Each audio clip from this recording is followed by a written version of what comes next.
ही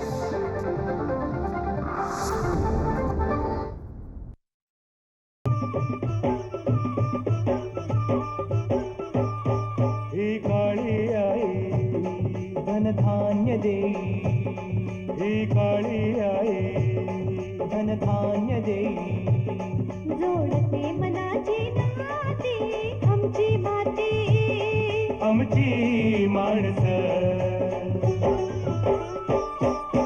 आमची माती, आमची माणसं, आमची माती, आमची माणसं, आमची माती, आमची माणसं, आमची माती, आमची माणसं.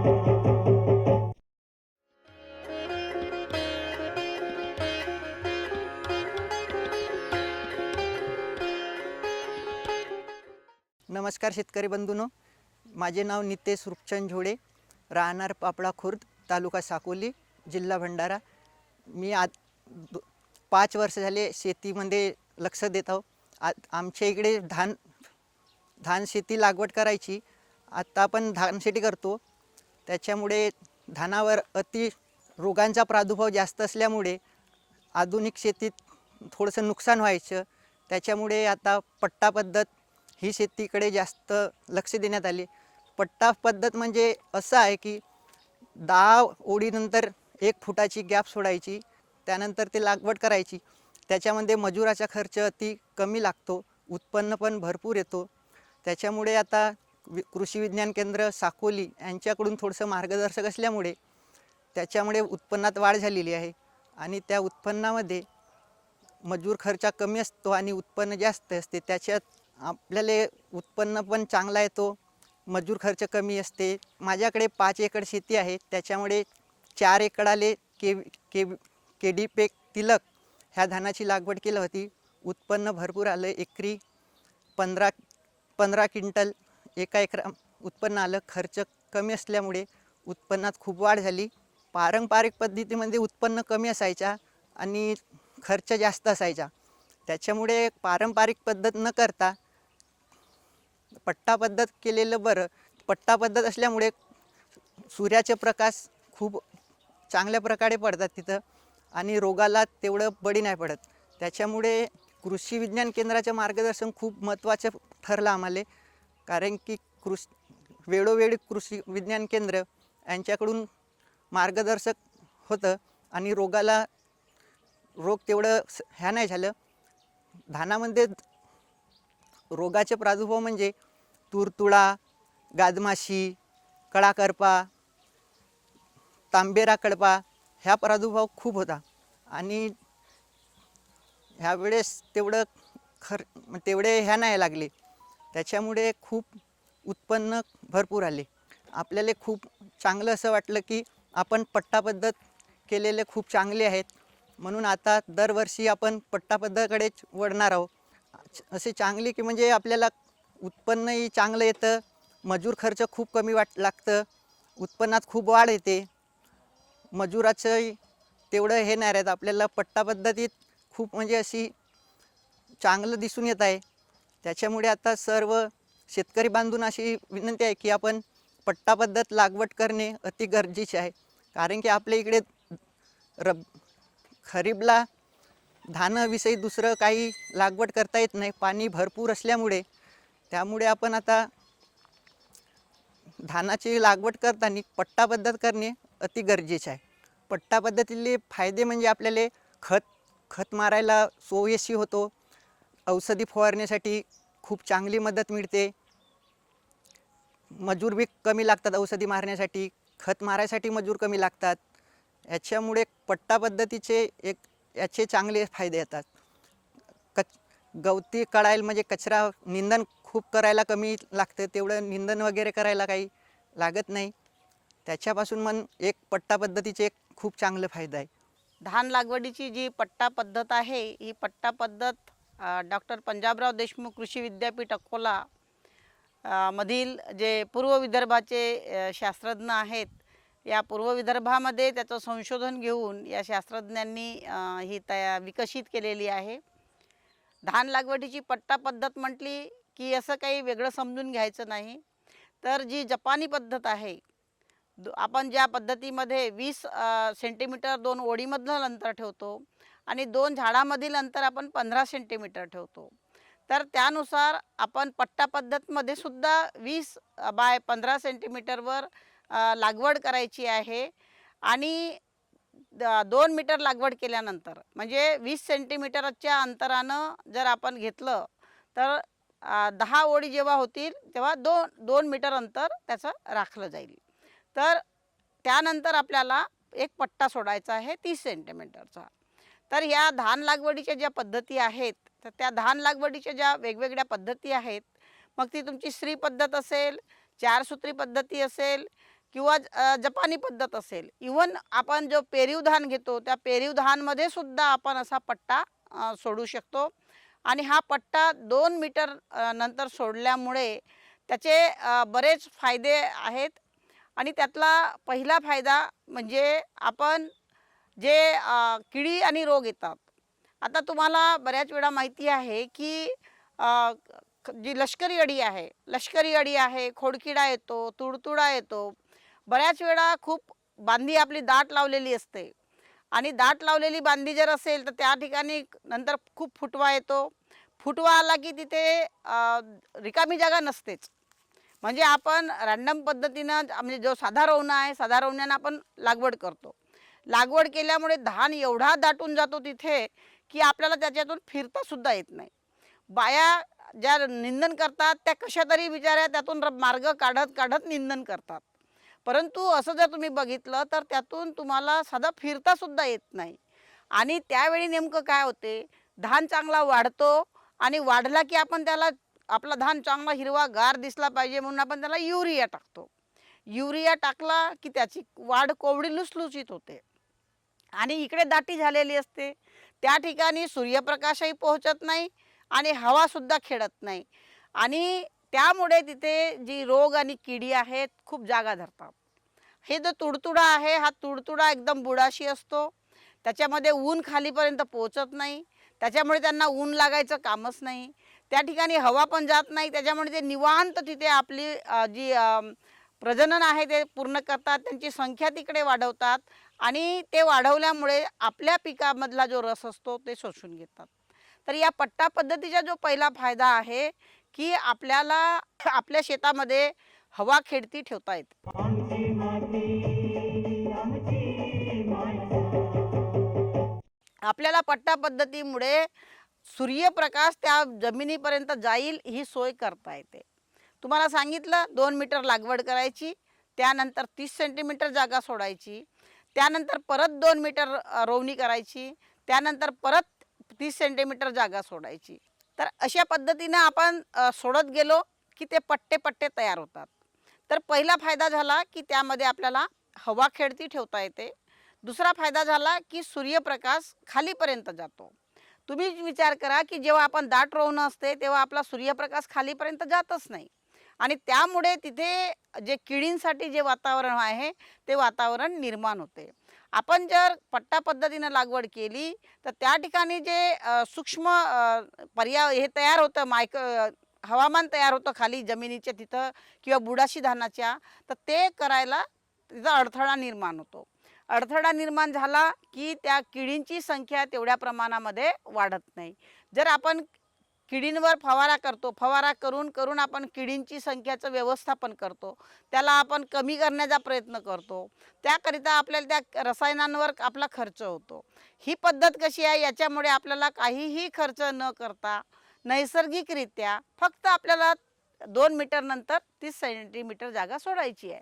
तर यामुळे तुम्हाला कमी खर्चामध्ये या तुडतुड्यासारख्या किडींचा, तुडतुडा तुम्हाला माहितीच आहे, तुडतुडा काही केले आटोक्यात येत नाही, कारण की आपला फवारा बुडापर्यंत पोचत नाही. तेवढ्या दाट धानामध्ये आपण कसा फवारा करणार आहे. तर तो जो नुकसान आहे आपलं, ते नुकसान यामधून आपण कमी करू शकतो, कमी खर्चामध्ये, कमी त्रासामध्ये. नंतरचा या पद्धतीचा जो फायदा आहे की तो आपण त्या ठिकाणी पट्टा सोडल्यामुळे त्या ठिकाणी आपण जे किडी आणि रोग येतात ते किडी रोगांचं आपण निरीक्षण करू शकतो. कसं निरीक्षण करतो, तर एका पट्ट्यामध्ये जर तो किडी रोग आला, आता तुम्हाला माहिती आहे लष्करी अळी येते, तुडतुडा येते, ते मध्यंतरी कुठेतरी आपल्या शेतावर अटॅक करतात. अटॅक केला की ते वाढत जातात. मग आपण धुऱ्यावर उभं राहून तेवढ्या अंतरावर पाहू शकत नाही. आपल्याला बऱ्याच वेळा त्या ठिकाणी काय होतो, असा चट्टा दिसतो. मग आपण समजतो की नाही नाही इथं काहीतरी रोग आलेला असेल किंवा कीड आलेली असेल. तर हे जर आपण पट्टा ठेवला तर आपल्याला त्यामधून फिरता येतं. आपण त्याच्यातून फिरलो म्हणजे आपल्याला काय होतं की किडी रोग काही जर असले तर आपल्याला त्याचं निरीक्षण करता येतं आणि निरीक्षण केल्यामुळे आपण वेळीच त्याचा बंदोबस्त करता येतो. तर हे निरीक्षणासाठी सुद्धा हा पट्टा आपल्या कामात येतो. नंतर जर आपल्याला किडी आणि रोग दिसले तर मग त्याचं आपल्याला व्यवस्थापन करायचं असते. मग हे व्यवस्थापन करायचं म्हणजे मग आपल्याला त्याच्यातून फवारा करावा लागतो. तर फवारा करायचा म्हणजे मग आपण चालणार कसं? पाठीवर तेवढा 15 लिटरचा पंप भरलेला असतो, वजन आपल्या पाठीवर, खाली माती चिखलाची असते, पाय त्याच्यामध्ये रुततात आणि कंबरभर तो धान असतो आपला दाटी वाटीनं, त्या ठिकाणून आपण कसं चालणार? आणि चालतोय आपण प्रयत्न करतो, परंतु पाहिजे त्या प्रमाणामध्ये आपलं व्यवस्थापन होत नाही. कारण की आपला जो हात आहे तो खाली जायला पाहिजे, तो जो आपला फवाऱ्याचा पंप आहे तो खाली जायला पाहिजे. कारण की किडी ह्या बुडात असतात आणि आपण त्या त्या दाटीमुळे त्या गर्दीमुळे आपण असा वरवर वरवर तो फवारा मारतो आणि नंतर आपल्याला पाहिजे तसं व्यवस्थापन करता येत नाही. मग आपण रसायनांना त्याला नावं ठेवतो किंवा त्या मजुरांना नावं ठेवतो की यांनी बरोबर फवारलं नाही. बऱ्याच वेळा आपलं पाणीही कमी फवारलं जातं कारण की त्या दाटीमध्ये आपल्याला फवारताही व्यवस्थित येत नाही.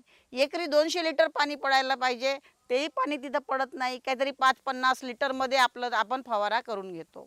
तर हे जे आपलं निरीक्षण आहे, हे निरीक्षण आपल्याला करता येतं आणि आपल्याला त्याच्यातून फवारणीसुद्धा व्यवस्थित करता येते. आमची माती आमची माणसं. आता आपल्या शेतामध्ये जर तण असेल तर त्या तणांसाठी सुद्धा आपल्याला व्यवस्थित त्याच्यामधून निंदणी करता येते. आपल्या शेतामध्ये जर भेसळ असेल ती भेसळ सुद्धा आपण मध्ये मध्ये त्या पट्ट्यातून फिरून जवळून बघू शकतो. एवढ्या दाट धानामध्ये धुऱ्यावरून पाहिलं तर आपल्याला ते काही बरोबर दिसणार नाही. जर आपण पट्ट्यातून निरीक्षण केलं, जे लोक बीजोत्पादन घेतात महाबीजला किंवा इतर कंपन्यांसाठी जे बीजोत्पादनचं काम करतात, तर त्या बीजोत्पादन कार्यक्रमामध्ये त्या ठिकाणी भेसळ नको असते आणि ही भेसळ काढण्यासाठी आपल्याला हा पट्टा कामात येतो. तो रस्त्याचं काम तिथं करतो आणि त्या रस्त्यामधून आपण जाऊन ती जी भेसळ आहे ते भेसळ काढून आपलं जे बीजोत्पादन आहे हे बीजोत्पादन चांगल्या प्रकारचं बियाणं तयार करू शकतो आणि चांगल्या प्रकारचं जर बियाणं असलं तर आपल्याला भावसुद्धा अधिक मिळतो. आपण जर भेसळ बियाणं दिलं कुठं बाहेर तर ते नापास होतं, आपल्याला पैसासुद्धा कमी मिळतो. तर हा पट्टा जो आहे हा पट्टा त्यासाठी सुद्धा आपल्याला कामात येतो. फवारणीसुद्धा आपण करू शकतो, निंदनासाठी सुद्धा करू शकतो.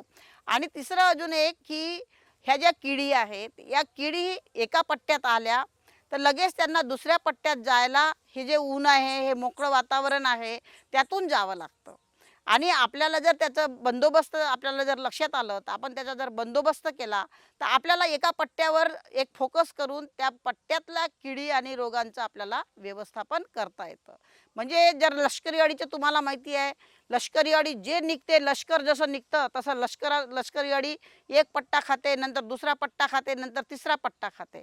तर आपल्या जर लक्षात आलं की ही कीड इथून निघाली तर आपण त्याला वेळीच एकाच पट्ट्यामध्ये त्याला थांबवू शकतो आणि ते थांबवल्यामुळे आपलं जे पुढे नुकसान होणार आहे ते नुकसान यामधून टळू शकते. तर हा पट्टा त्याच्यासाठी कामात येतो. मग यासाठी लागणारं जे बियाणं आहे ते बियाणं कुठल्याही सुधारित वाणाचं घ्या. सुधारित वाणाचं घेतल्यानंतर त्याची नर्सरी तयार करायची आणि ती जी रोपं तयार होतील ती साधारणतः 15 ते 21 दिवसांची रोपं, 2 ते 3 रोपं एका चुडामध्ये घ्यायची, ज्याला तुम्ही खामना म्हणता. तो एका चुडामध्ये 2 ते 3 रोपं घ्यायची, ती सरळ लावायची, उथळ लावायची. त्याला जो खताचा डोस आहे, रासायनिक खतांचा डोस आणि सेंद्रिय खतांचा डोस, इवन आपल्याला सनबोरू गाडायचा आहे, तुम्हाला ढेंचा गाडायचा आहे, हे सगळं तुम्हाला बाकी पद्धतीप्रमाणेच करायचं आहे. त्याला तुम्ही सनबोरू गाडा, त्याच्यामध्ये ढेंचा गाडा, त्यानंतर त्याला रोवणी करताना तुम्ही रोपं जे टाकणार ते पण तुमच्या पद्धतीनंच आपल्याला वाफ्यावर टाकायची आणि 2 ते 3 रोपं सरळ आणि उथळ आपल्याला यामध्ये लागवायची आहेत. फक्त त्यांना 2 मीटर अंतर झाल्यानंतर आपल्याला 30 सेंटीमीटरचा पट्टा हा आपल्या सोयीसाठी ठेवायचा आहे आणि किडींना सुद्धा पुढे जाता येऊ नये, त्या गेल्याही तिथून तरी आपल्याला दिसाव्या म्हणून आपल्याला या पट्टा पद्धतीचा वापर करायचा आहे. पट्टा पद्धतीचे अजून खूप सारे फायदे आहेत की जेणेकरून तुम्ही त्याचा वापर करून तुमच्या शेतामध्ये त्याचा लागवड करू शकता. इव्हन तुम्हाला वेगवेगळे धानाचे जर वाण लावायचे असले तरी तुम्हाला त्याच्यामध्ये फरक लक्षात येतो की नाही बा इथून ही माझी वेगळी व्हरायटी आहे, इथून ही वेगळी व्हरायटी आहे. तर या पद्धतीनं आपण पट्टा पद्धतीनं लागवड करावी आणि धान पिकामध्ये याचे खूप चांगले फायदे दिसून आले. कारण की हवा खेळती राहते. बऱ्याच शेतकऱ्यांना असं वाटतं की मी 30 सेंटीमीटरची जागा सोडली तर माझ्या एवढ्या जागेमध्ये झाडं नाही आहे, त्याच्यामुळे मला याच्यामध्ये नुकसान होईल. म्हणून बऱ्याच लोकांना असं त्याच्याबद्दल थोडासा साशंकता असते की नाही बा मी एवढी जागा सोडीन तर माझे एवढे झाडं कमी झाले. परंतु तुम्ही लागवड करून बघा, कारण की याला सूर्यप्रकाश मिळाला, मोकळी हवा मिळाली, त्याच्यामुळे काय होते की त्या झाडांची वाढ अधिक होते. त्याचा जो फुटवा आहे तो फुटवा अधिक होतो. त्याची जी लोंबीची लांबी आहे आणि त्या लोंबीमधल्या दाण्यांची संख्या आहे ही अधिक होते. कारण काय तर तिथं आपण गर्दी केली नाही.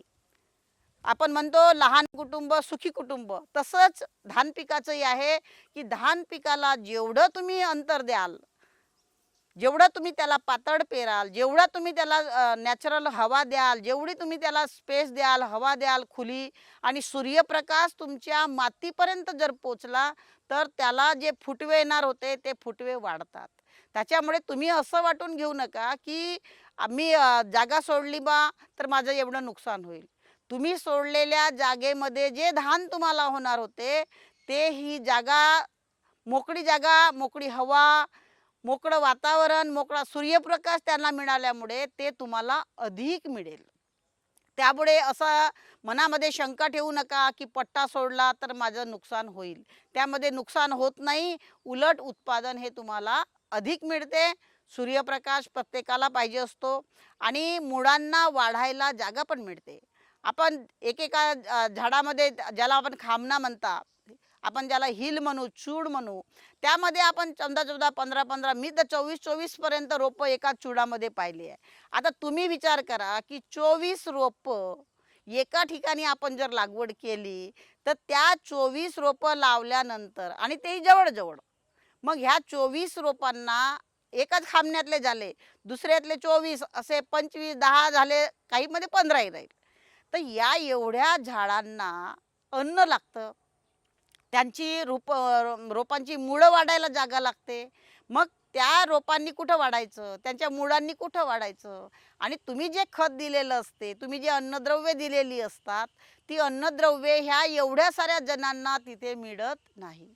सूर्यप्रकाशही मिळत नाही, पाणीही बऱ्याच वेळा मिळत नाही आणि यास हवाही मिळत नाही. जसं आपल्याला हवा, पाणी हे सगळं पाहिजे तसं झाडांनाही पाहिजे. तर या सगळ्या गोष्टीसाठी तिथं मोकळी जागा पाहिजे आणि ही मोकळी जागा तुमच्याही फायद्याची आहे.